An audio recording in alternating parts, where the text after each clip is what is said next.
अल्हम्दुलिल्लाह अभी आपने मिस एडवेंचर में कमी कर दी है। ये गैर मुस्तहकम पाकिस्तान क्यों है? ये गैर मुस्तहकम पाकिस्तान इसलिए है कि आपकी बारियां लगी हुई हैं।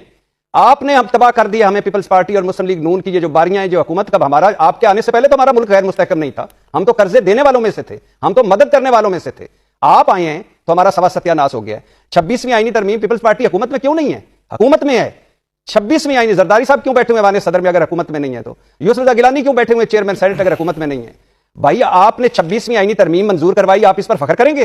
बेनजीर भुट्टो होती तो वो ये करती, वैसे तो अल्हम्दुलिल्लाह वो भी होती तो कर ही लेती, लेकिन 26वीं आईनी तरमीम आपने कर दी, पीका एक्ट आप हम पे ले आए, नैब तरमीम आपने कर दी, इलेक्शन एक्ट तरमीमें कर दी, भुट्टो को फेयर ट्रायल नहीं मिला, आप आ गए 35-40 साल बाद, और जो आज लोगों को फेयर ट्रायल नहीं मिले उस पर आप चुप हैं। आप तो बड़े चैंपियन थे, कहां है आज बुनियादी इंसानी हकूक? कहां है आज चादर चार दीवारी का तकद्दुस? कहां है? शाह महमूद कुरैशी पता है परवेश साहब क्या कह रहे हैं? वो कह रहे हैं मुझे अपनी कब्र की कसम, मैं बेकसूर हूं। कोई इतनी बड़ी कसम उठा सकता है?